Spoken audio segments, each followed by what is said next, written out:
اور سوال پہلا یہ ہے کہ سب سے پہلے تو یہ بتائیں کہ آپ کی عمر کتنی ہے، اور اس مختصر سے وقت میں آپ نے اتنا وسیع مطالعہ، تمام مکاتب فکر کا علم اور ان کے دلائل پڑھ لیے، مطلب یہ کیسے ممکن ہے؟ اللہ کی مدد سے ہر چیز ممکن ہے جی۔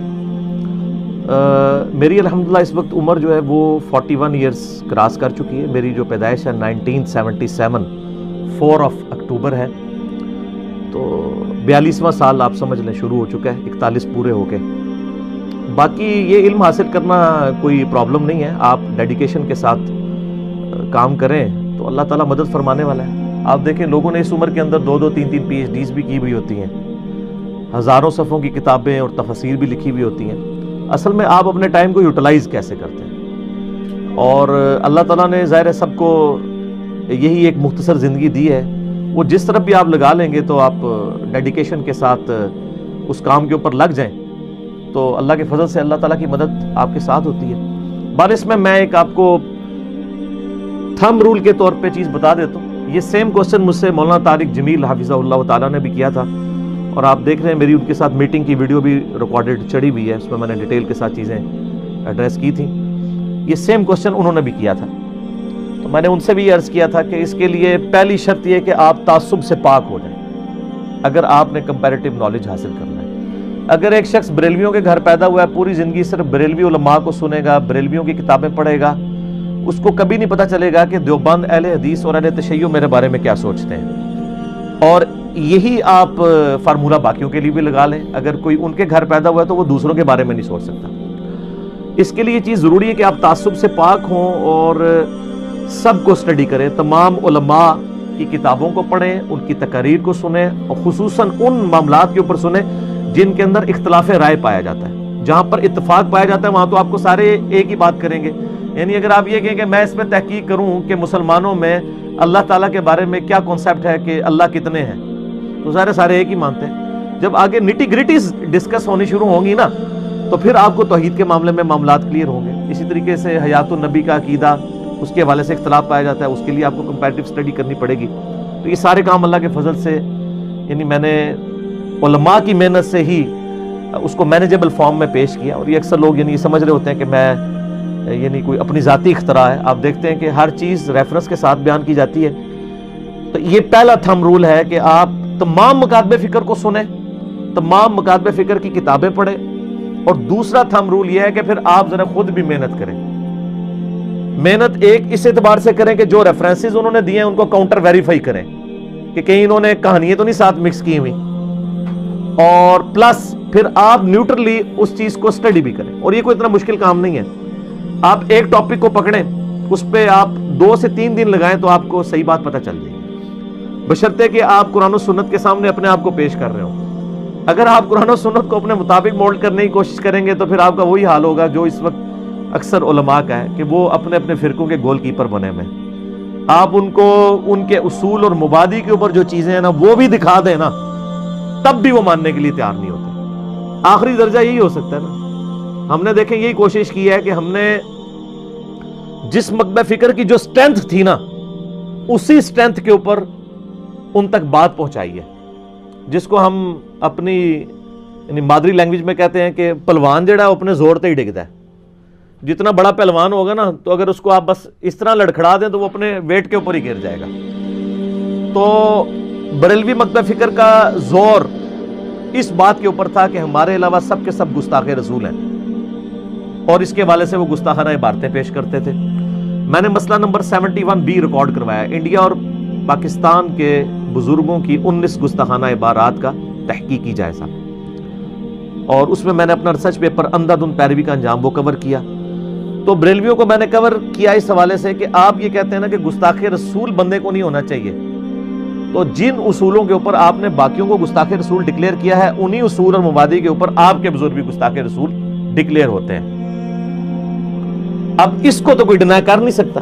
یہی وجہ تھی کہ بریلویوں کے عوام نے بات کو قبول کر لیا، اور بعض علماء نے بھی کیا، لیکن ظاہر ہے اکثر علماء تو ان کا یعنی ایک اپنے فرقے کی حفاظت کے لیے لگے ہوتے ہیں۔ کوئی بھی گول کیپر جو ہے وہ اپنے پول میں تو فٹ بال نہیں پھینکتا۔ اب اگلا سٹیپ آ جائیں آپ دیوبند کا۔ دیوبند کا بریلویوں کے ساتھ جھگڑا یہ ہے، وہ کہتے ہیں ہماری تو فقہ بھی سیم ہے، پیچھے بزرگ بھی سیم ہے. اصل میں یہ بریلوی جو ہے نا یہ قبر پرست ہیں، یہ شرک کرتے ہیں، توحید کے معاملے میں ان کا پرابلم ہے. ہم نے کہا بالکل ٹھیک ہے. کیا کرتے ہیں جی؟ قبروں سے مانگتے ہیں. تو ہم نے پھر ایک ریسرچ پیپر لکھا قبروں سے فیض کے عقیدے کا تحقیقی جائزہ، جس میں ہم نے علماء دیوبند کے بڑے بڑے علماء جن کے اوپر پوری دیوبندیت کھڑی ہوئی تھی ان کی وہ تمام واقعات ان کی کتابوں سے نقل کیے، جس میں وہ بھی قبروں سے مانگتے رہے. تو اب تو بات ہی کوئی بچتی. ریسرچ پیپر نمبر 6 اس کی وجہ سے پھر جو ہے نا وہ دیوبند اس طرف اٹریکٹ ہوئے کہ واقعی ہمارے اصول اور مبادی کے اوپر آپ نے ہمیں ایک پوائنٹ آف ویو بیان کر دیا. تیسرا سٹیپ آیا اہل حدیث کا. اہل حدیث کو مان یہ تھا کہ جی ہم تو ہر بات کتاب اللہ، صحیح بخاری، صحیح مسلم سے کرتے ہیں.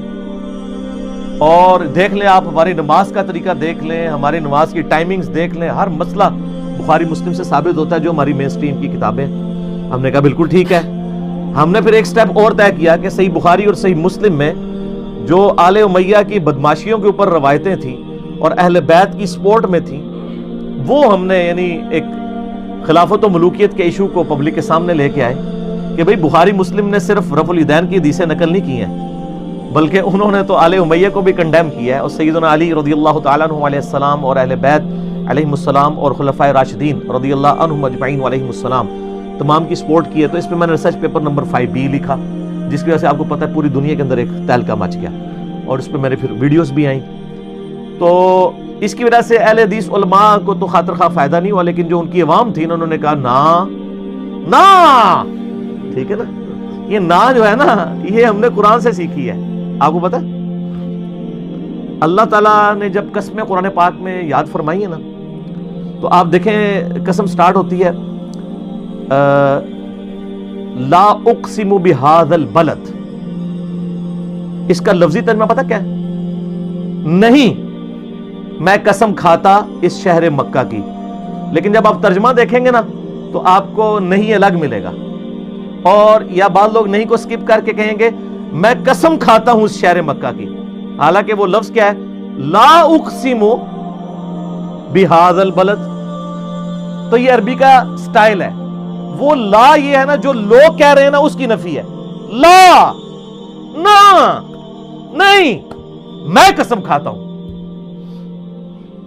لا اقسم بیوم القیامہ، قیامت کا انکار کرتے تھے نا، اللہ نے کہا لا نہیں اقسم بیوم القیامہ، میں قسم یاد کرتا ہوں قیامت کی کہ قیامت قائم ہوگی. تو یہ لا اور نا یہ تو اللہ سے ہم نے سیکھا کہ پہلے نفی کریں اور اس کے بعد قسم یاد کریں. تو اب آپ یہ جا کے سورہ قیامہ کا ترجمہ پڑھنا ہے تو لفظی ترجمہ نہیں لکھا ہوا ہوگا. لفظی ترجمہ ہے کہ نہیں میں قسم کھاتا یا قسم یاد فرماتا. وہ پھر بریلوی کہتے ہیں کھانے کا لفظ بول دیا، ان کا تو آپ کو پتہ ہے ہم نے وہ اس حوالے سے بھی ان کو کلیئر کیا ہوا ہے. تو نہیں قسم یاد فرماتا میں یوم قیامت کی، کیونکہ اللہ تو کوئی نہیں آیا نا، کلمے میں بھی لا ہے. لا نہیں ہے کوئی الہ الا اللہ، لیکن یہاں پہ اللہ نہیں آتا، یہاں صرف ہی لا ہے. اقسم بیوم القیامہ، میں قسم یاد کرتا ہوں قیامت کی. تو لا سے بن جائے گا نہیں، تو وہ نہیں کافروں کو ڈینائی کیا گیا، اور اقسم بیوم القیامہ کے اوپر اللہ نے قسم یاد کی. ٹھیک ہو گیا؟ تو اب آگے اہل تشیع کے اوپر چوتھا سٹیپ.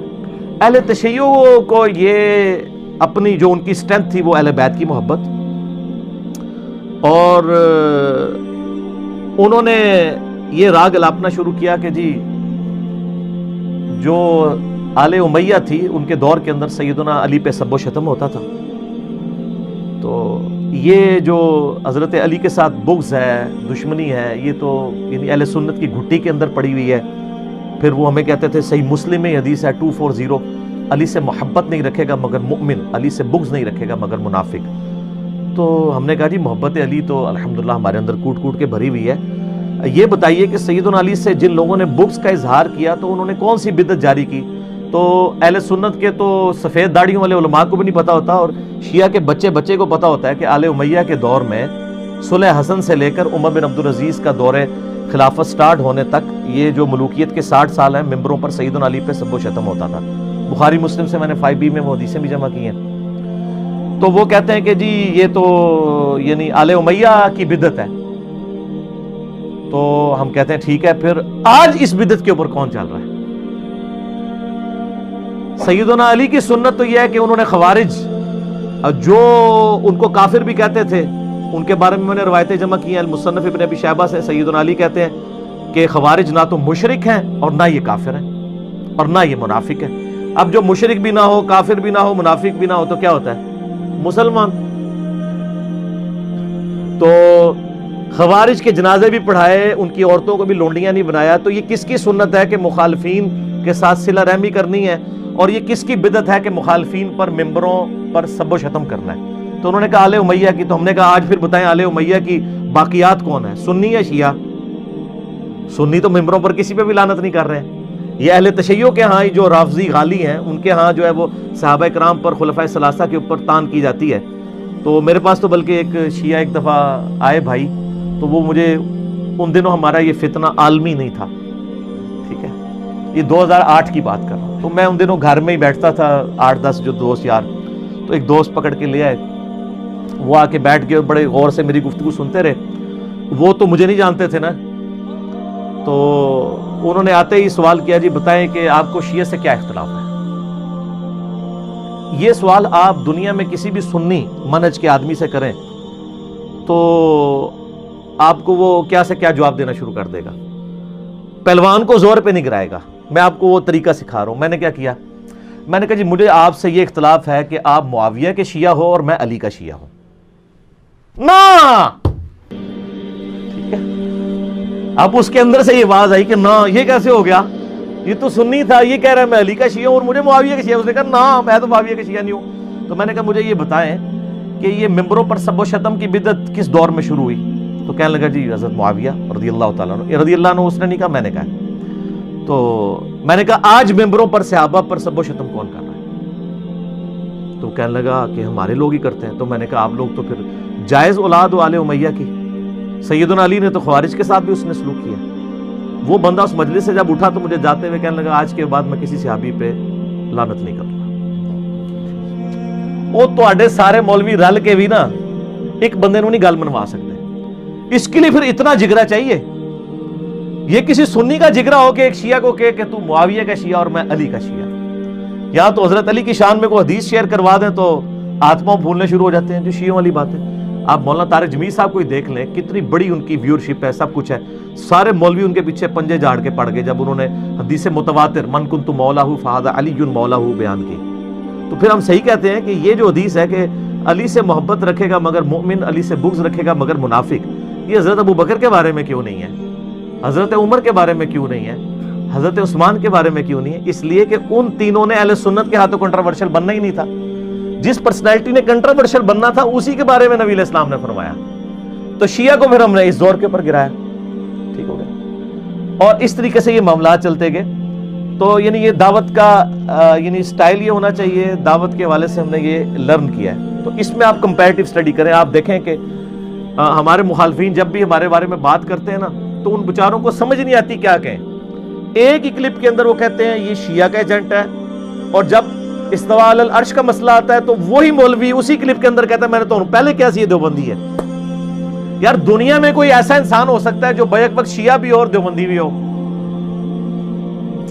تو مطلب یہ ہے کہ جب ان کے مطلب کی آپ بات کریں تو آپ ٹھیک ہے۔ اسی لیے میں کہتا ہوں مجھے آج تک کسی بریلوی نے آ کے نہیں کہا کہ سر مہربانی کیا کریں آپ آئے دن دیوبند کے علماء کی گستاخانہ عبارتوں کے اوپر کیوں گرفت کرتے ہیں، بیچارے فوت ہو گئے، کہتے منڈ کے رکھو انہوں، کیونکہ وہ ان کے اپنے نہیں ہیں۔ ہاں وہ یہ تو کہے گا کہ ہمارے بزرگوں کو کچھ نہ کہیں۔ اگر مجھے اخلاقیات سکھانے ہونا تو بریلوی آ کے یہ کہیں گے یار دیوبندیوں کو نہ کچھ کہا کریں، اخلاق تو پھر سب کے لیے برابر ہوتا ہے نا۔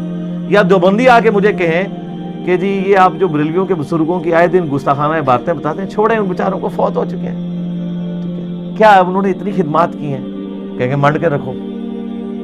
شیعہ کے سنیوں کے بارے میں نہیں کہیں گے، سارے اپنا اپنا مقدمے ہی لے کے آن کے یار ساڑھے تے ہاتھ ہولا رکھو۔ میں نے آپ کو بتایا نا وہ پنڈی کے مفتی صاحب جنہوں نے وہ مناظرہ بھی کیا تھا، بڑے مشہور ہیں، نام لینے کی ضرورت نہیں ہے، انہوں نے مجھے باقاعدہ فون کر کے کہا، مجھے کہنے لگے انجینئر صاحب مسئلہ یہ ہے کہ آپ کی باتیں کافی حد تک ٹھیک ہیں لیکن آپ ہمارے بزرگوں کو کچھ نہ کہا۔ تو یہ سارا مسئلہ بزرگوں والا ہی ہے۔ بزرگ پرستی سے نکلیں گے آپ انشاءاللہ علم دین بھی حاصل کریں گے،